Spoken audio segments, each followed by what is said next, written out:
This is the TD Fitness Podcast with Coach T, episode number 44.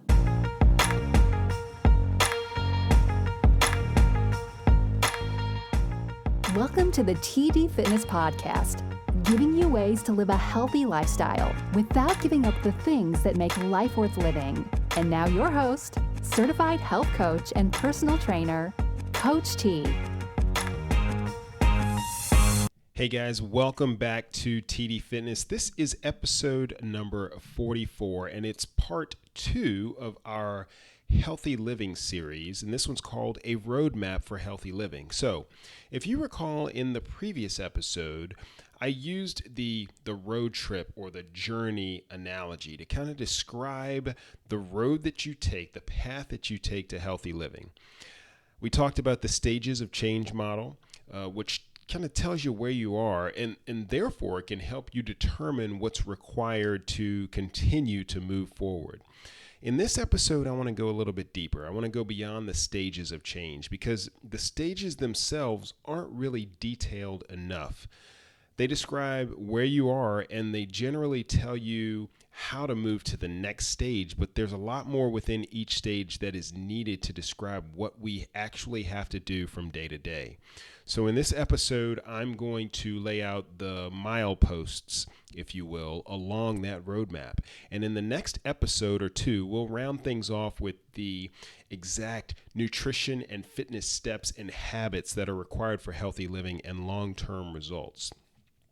But I had to start more generally and get more specific as we went on so that you have an understanding of why I chose those specific nutrition and fitness habits. And what you'll find on the roadmap that I present here is that a big component, arguably the largest component of healthy living, is the mindset and different mental and planning steps that must be considered and accounted for in order to ultimately live a healthier life. Now, depending on how you break things up, there are anywhere from 8 to 12 different steps or mile markers that you will go through as you progress through the stages of change. So I've created a visual representation of this roadmap so that you can follow along. If you're watching the video here, then you'll see it on the screen. And if not, you can still download it as the freebie for this episode at tdfitness.net/044 download. It's called A Roadmap for Healthy Living. So if you want to follow along while listening, then just go ahead and pause it here and download that freebie and then resume the audio.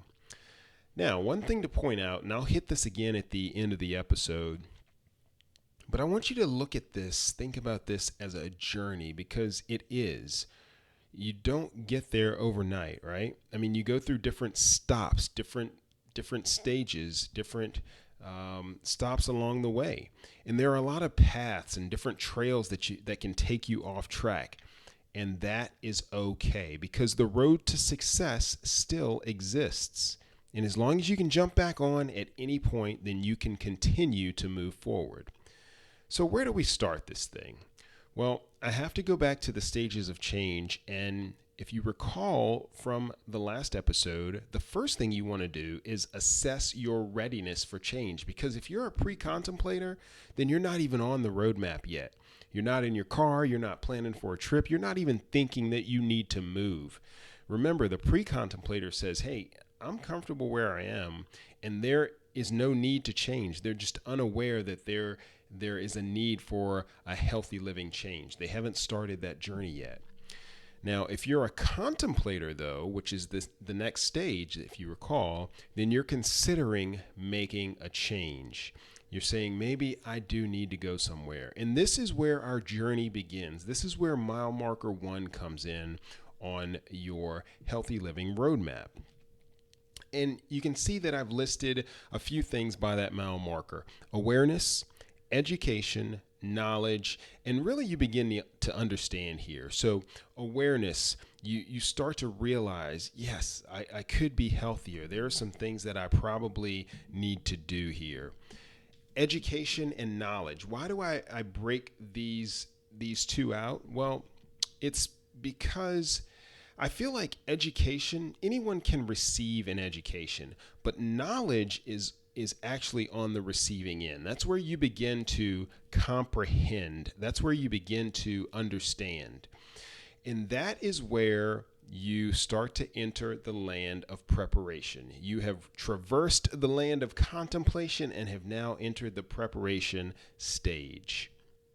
And here you gain an even greater understanding of what needs to happen, what's required, why it's required, and most importantly, you start to think about the how. So I mentioned that mindset is really important on this journey, and that's true for a number of reasons. The first is that your motivation will serve as the driving force, and yes, that's pun intended, the driving force on this journey. So what are some things to consider with motivation? If you're familiar with Simon Sinek, he has a great TED Talk and eventually wrote a book entitled Start With Why. And he talks about how people are inspired to do things, to make change. He points out that it has to come from within. And motivation, in our case here, in dealing with healthy living, it can't be driven by the doctor, for example, telling you that you need to live healthier, or by what others tell you about the need to lose weight or to exercise or to quit smoking. True, lasting change takes place because of what you believe. If you follow the doctor's advice and do the things that he or she suggests, it's because you believe in that too. And that belief can ultimately be traced to something that you value, whether it's being around for your family and kids, or being able to perform at work, being a role model, or wanting to feel better within. So if you start with that, if you start with the why, that will be your driving factor. And you can avoid so much of the on again, off again, the start, stop, the yo-yo habits that so many people go through. So how do you start with why? We get into this in the Fit Life program, and it takes some working through and some thought about where you're coming from and what motivates you, what drives you. But one technique is to keep asking yourself the question why when you set out to make a change. So for example, why should I do this? Okay, the doctor said so. But why? Well, because it'll make me healthier. Okay, why is this important? Well, so I can live longer, so I can feel better, so I can be pain-free. All right, why is any of that important? Why does that matter? Well, I care for my spouse, I care for my kids, I want to be around for them. Or maybe I want to be able to exercise with my spouse or play outside with my kids like my parents did with me. So if you keep asking yourself why, ask why to the answers to the previous why question, then you'll eventually get to the root of what it is that actually motivates and drives you. And typically you'll hit that sweet spot when the true value of your change gets to something of tangible importance to you, such as health, love, time, or even money sometimes. So starting with why helps us tap into what's called intrinsic motivation. That's the motivation that comes from within. It's not the motivation that's derived from external factors. So again, that comes from connecting motivation to values. My wife and I do marriage mentoring, and one of the things that I like to tell couples is that love isn't something that happens. It's something that you do. Love is a verb, not a noun. Therefore, you don't fall out of love. You choose either to practice love or not to practice love. So here's the thing to realize about motivation. It's not something that happens to you. In order to find motivation, your goal has to directly relate to the thing that is important to you. What's the real reason you want to be healthier? It's probably not just to fit into an old pair of jeans, right? It's likely something deeper. And as I said, wanting to be able to play with your kids or wanting to improve your health so you can live a longer and healthier life with your spouse, those are some examples. So relate those actions to an inner motivation, and you'll find that motivation is not really a problem for you at all. This means that if you're unmotivated, you merely need to find the true motivator, the thing that really motivates you. Because there's something that's important enough to you that will drive your change efforts from day to day. And if there isn't, then maybe we need to reevaluate the stage of change you're in. It goes back to assessing your readiness for change, which, as you recall, is the very first step in this entire process. So thinking about what you value in life and figuring out how your goals are related to those values help to ensure that you have the right goals and that they're relevant to you. And then you can frame your lifestyle behaviors in those terms. Okay? Now, closely related to starting with why and having intrinsic motivation is possessing a belief that you can, in fact, make a positive change, having a yes, I can mentality. In health coaching, this is called self-efficacy. And self-efficacy is similar to self-confidence, but it's a little bit different in the sense that it is always situation or behavior specific. So, for example, you may be very confident in your ability to reduce your calorie intake, for example, but you may have a low self-efficacy when it comes to sticking to an exercise program. So those are some of the motivation and mindset considerations on our roadmap to healthy living. But there's more to it than that, right? There's also an element of planning so that you can take action. And with any good roadmap, one of the first things you have to do is to determine where you're going.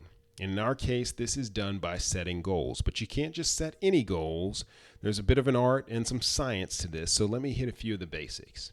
So first, a goal to lose weight or exercise more doesn't really do a whole lot for us. Neither does a goal to drop 6 dress sizes or run a marathon. Those don't do a whole lot for us tangibly, because there are times certainly there are times for setting big goals, right? But when it comes to starting and maintaining lasting healthy habits, your goals need to be broken down into smaller, bite-sized pieces. Let me explain why.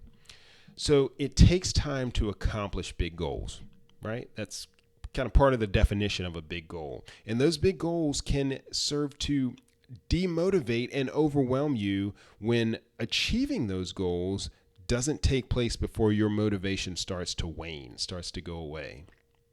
Because most of the time, we confuse true motivation, that's that intrinsic motivation that starts with why. We confuse that with the excitement of starting something new and the excitement of being at the finish line. Many times what we feel is motivation is really just the excitement about actually seeing ourselves or envisioning ourselves reaching our goal. And that excitement wears off, and you won't reach your big goal before that excitement wears off. That's why finding your true motivator is important, and why you should break your big goals down into smaller goals. When you find your true motivator, that does not wear off. That's something that when you wake up every day is in the back of your mind, and you can relate the actions that you take that day to that true motivation, that intrinsic motivation. So you can reach small goals quicker, right? And one of the best ways to maintain motivation and excitement, for that matter, is to continue to get small wins. Your pants fitting a little looser. Your coworker saying, "Hey, you look like you've lost some weight." Feeling better when you wake up. Feeling less pain throughout the day, and things like this. These are all kind of small indicators of your or smaller goals that play a part into a larger goal system, but are small goals in themselves. Another benefit of small goals: they allow you to direct energy to manageable actions and tasks. Remember, goals are translated to day-to-day life through habits. And your habits are more easily aligned with small goals. Small goals should be meaningful to you, as I said earlier, and they should be within immediate reach. This means that a relatively short timeline, like a daily or maybe a weekly task, it sounds a lot like a habit, right? So transforming the larger goals, visions, aspirations into a series of smaller goals provides a clearer picture, provides a clearer roadmap for success. In fact, what I'm doing right now is breaking down a large goal into smaller goals for you, right? That's what I'm doing with this episode. I mean, I could have done a 3-minute podcast episode where I just said, hey, you need to go and live healthier, but that doesn't do much good. But when I tell you that what you need to do is start with an awareness, then get some education and knowledge of what's required, then develop an understanding, and then consider your mindset and belief that you can, and then set goals in a certain manner. These are all smaller, more tangible steps that you can focus on to move along the path. And the final thing about small goals can grow into bigger changes. Adding one serving of vegetables to your diet 3 times a week can grow into adding 5 times one serving of vegetables to your diet 5 times a week. And that can then grow into an even greater, healthier change.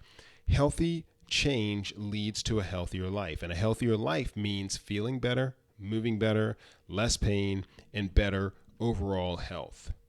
So your goals are translated to day-to-day life through habits. So make those goals simple. Next, about goals. Goals should be based on your performance, not the outcome. Okay? This means that you should base your success on not on how much weight you lost, but rather on how successful you were in taking the steps you said you would take in order to lose that weight. Ultimately, we cannot control whether the scale says we lost 10 pounds, but we can control whether we ate a serving of vegetables each day like we said we would, or whether we exercised 4 times this week like we said we would. Those are performance measures, whether we performed up to the standard we set. It doesn't matter how difficult it was to meet, as long as it was some type of improvement in what we were doing before.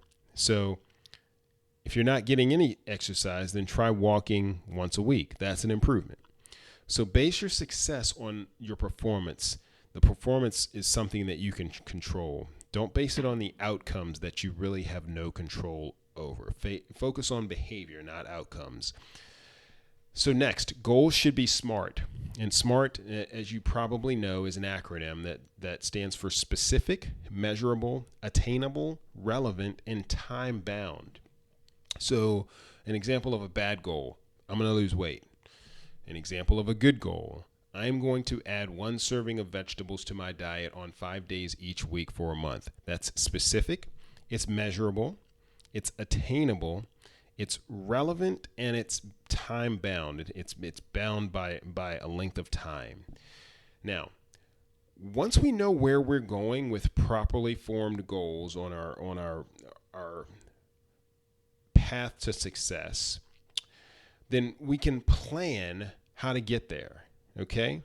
So when it comes to planning, there's this thing called the planning fallacy. And the planning fallacy basically states that people consistently underestimate the time, energy, and other resources required to complete a given task. So I bring that up just so that you can realize that it's real, okay? It's not just you, it's an actual thing, all right? So that's the first thing to understand about planning. Next, when it comes to planning, I really want you to personalize your approach. How many times have you tried to make someone else's goals, someone else's plan, someone else's program try to work for you? You should fit change into your life, and don't try to fit your life around change. It has to fit your lifestyle. So personalize it. All right? Are you more likely to go to a gym across town because your coworker goes there? Or will you probably be more likely to go to the one that's just 2 blocks away? Okay? Again, personalize it. You don't necessarily have to do what everyone else is doing. And in fact, a lot of times those solutions aren't necessarily for you, right? You're not going to stick with a veggie detox when you've never been a fan of green vegetables in your life. You have to start change with what's going to be reasonable for you to implement. So we need to get out of this mindset that change requires a lot of effort, okay? I want you to think about making the change effortless. And this goes back to breaking your goals down into bite-sized pieces and getting quick wins, right? Because new behaviors should require as little self-control as possible so that they can become habits as quickly as possible. Just set modest goals, take small, manageable steps that reinforce those feelings of self-efficacy and the belief that you can stick with the program, and then try to make the change as convenient as you can at first. Then, as your motivation and your confidence and your self-efficacy increase, then healthy changes start to stick and you can broaden or expand those goals. All right? Another thing that's important in planning, and we're at milepost number 6 if you're following along on the Healthy Living Roadmap. So, another important thing with planning is to prioritize change. So think about the first of the year where the New Year's resolutions abound. We want to change our diet. We want to exercise more and spend more time with family and work less and get more sleep and on and on and on. So, we can only truly focus on one thing at a time. Multitasking is a myth. Okay, when you multitask, you're actually moving from one thing to another very quickly and spending very little time on each thing. But I want you to focus truly on one thing because that's all that we can do as humans, okay? When it comes to changing behavior, trying to do too much is just like tackling a goal that's too big. It can have the opposite effect by overwhelming you. So don't try to do it all at once. Prioritize your small goals and tackle them one by one. Again, this goes back into making this personal for you, personalizing your approach to healthy living. Another important principle: anticipate and overcome obstacles. So think about things that could impede your progress. I will tell you right off the bat that across the board, and this is a scientific fact, it's not just that it's something that everybody faces. It is indeed, there are studies that show this. So the biggest obstacle to implementing healthy living changes, the biggest obstacle is stress. So managing stress is going to be vitally important for you. I want you to identify those stressors. This is where the personalization comes in. Stress is common among everyone, but your specific type of stress, that's something that is unique to you. So identify those stressors and either work around them or wait for them to subside. Maybe it's just a temporary stressor. Maybe you have something, maybe you're about to graduate and you have one more month of classes and you're going through midterms or something like that. So that's a temporary stress that will go away after a month. So it's best in that case to wait until that month is over and then start your roadmap of healthy living, because then you'll have more bandwidth, frankly, and you can devote more attention to living healthier. So once you identify those obstacles, I want you to remove barriers to healthy living. And this could be as simple as placing your exercise clothes and tennis shoes right beside your bed so that they're there when you wake up. Or maybe taking a healthy snack to work so you don't buy a candy bar in the afternoon. One of the things you can also do is modify what are called environmental cues, right? So, example, I have a sweet tooth, so I try not to keep a lot of desserts in the house because I know that if they're there, then I'm going to eat them. If they're in my environment, then I will eat them. So that's one of the things that I do to modify environmental cues in our household. Or the barriers could be something bigger than that too, though. They could be something like distancing yourself from someone who negatively affects your motivation. Okay? So believe that you can live healthier, right? If someone or something is detracting from that, then maybe you need to separate yourself from that. If there's someone or something that brings negative influences into your life, unhealthy habits, then consider that, okay? All of these things have to be considered as you plan how to live healthier. But with a solid plan in place, then now you can move to the next mile marker, which is taking some action. You can act and you can start to practice healthy living.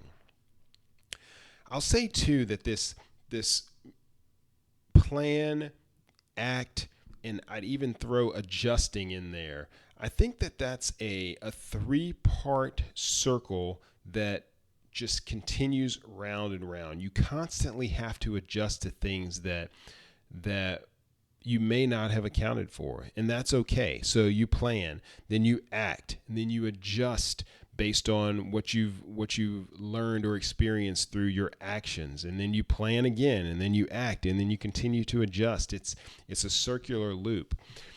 So many of the things that we considered in planning, whether it's personalizing things, setting priorities, anticipating obstacles, removing barriers, when done thoroughly, that makes taking action so much easier. And that is where you want to get to, okay? Because once your actions continue over a period of time, then now you're entering the maintenance zone, okay?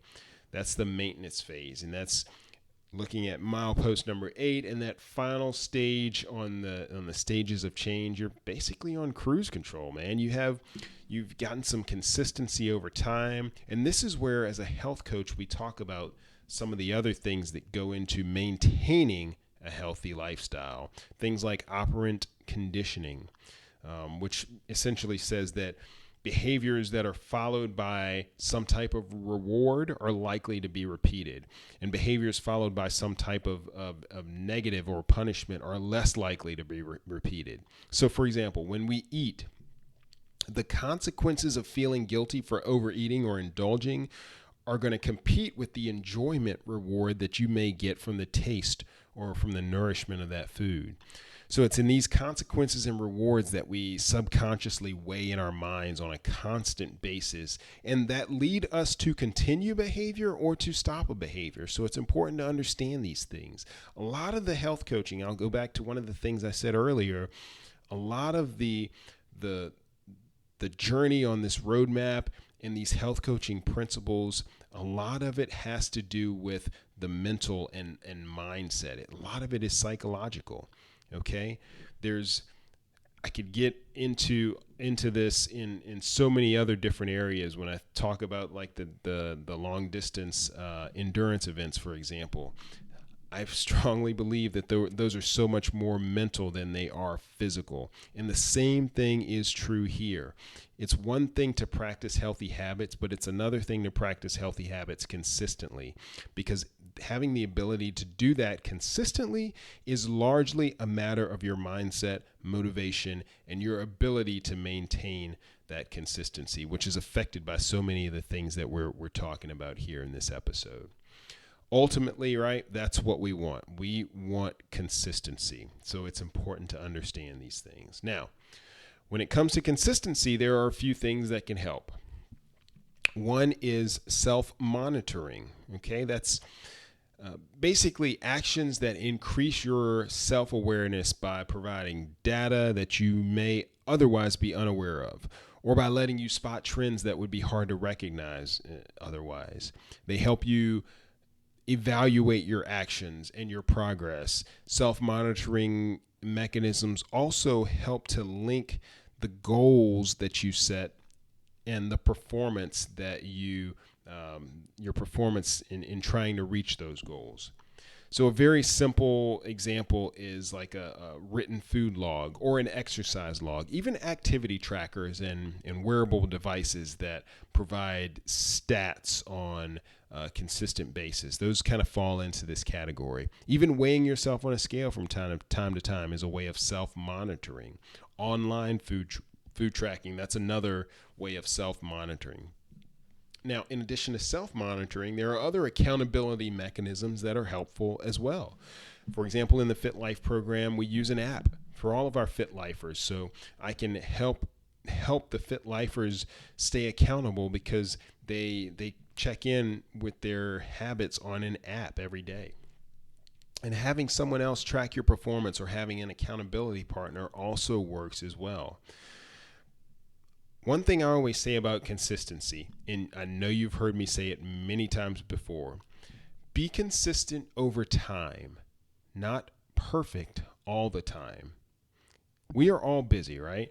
Our hectic lifestyles can produce so many disruptions to a lifestyle modification program, even if we have the very best of intentions. So it is important to understand that perfection is impossible. You're going to overeat sometimes. You're going to skip exercise sessions for one reason or another. It's okay. One of the health coaching resources that I use points out that successful behavioral change is almost always the result of small achievements accumulated over time. Okay?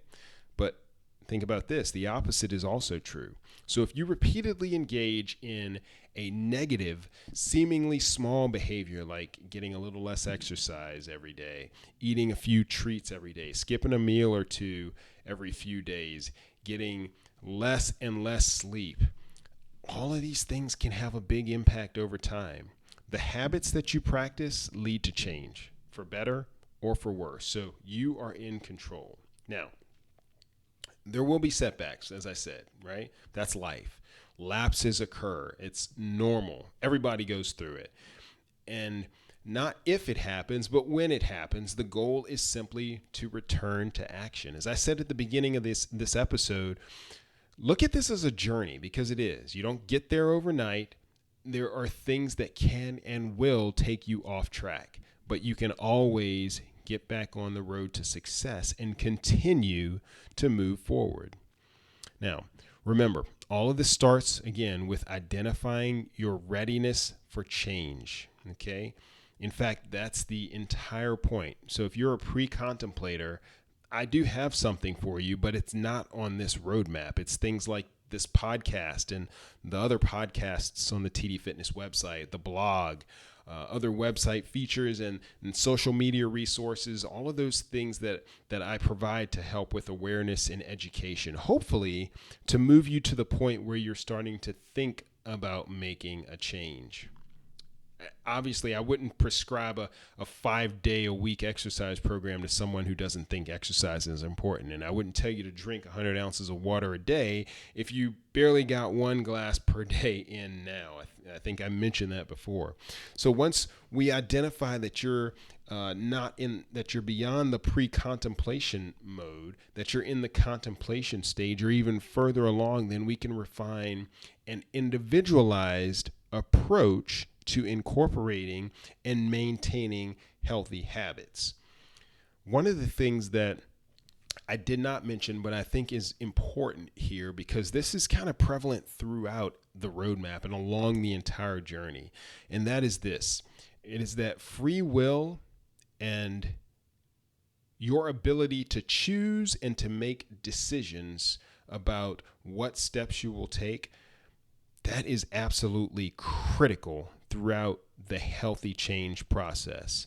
One of the tenets of behavior change is what's known as the self-determination theory. Basically, people don't like to be told what to do. So when it comes to creating and instilling those behaviors of exercise and eating healthier, it's human nature that we want to be in control. So if someone tells you to eat or drink this every day at this particular time, that may work initially, but I question whether that's truly sustainable, because again, we want to be the masters of our destiny. That's the self-determination theory. Okay, so that's something that I wanted to point out, because I think it's important, and it may be something that you haven't heard before. A lot of times we like to get a checklist. This is what I need to do. Check, check, check, check. Well, the truth is that you have to have some input into that process. That's one of the things that we do in the Fit Life program. You decide what it is that you're going to do to improve on where you are right now. Okay? I help people through all of these steps presented here through the Fit Life program, and that supports you and walks you through all of the things we talk about here in this episode and more. Okay? So you're going to hear a really short clip on the Fit Life program in a second, but first I want to wrap this up. I want to remind you don't forget to grab that freebie, a roadmap for healthy living. You can go to tdfitness.net/044 download. The show notes for this episode can be found at tdfitness.net/044. And I'll see you in the next episode where we talk about the most important specific nutrition and fitness habits on this roadmap to healthy living. So thanks again for tuning in. Have a blessed one. Stay tuned for a quick clip. Coach T, out. Why did I create the Fit Life program? I wanted to provide something that wasn't just for weight loss, not just for feeling better, not even just for better health. I wanted a more complete solution. And I also wanted to make it sustainable. It's not just about starting something or sticking with it for a month or two. Healthy living, which includes fitness, nutrition, and a healthy mindset, is about practicing healthy habits consistently. Not all the time, because no one is perfect, but practicing those healthy habits more than you are right now. That's how change begins, and that's how healthy living continues. Find out more at fitlifeprogram.com or tdfitness.net/fitlife.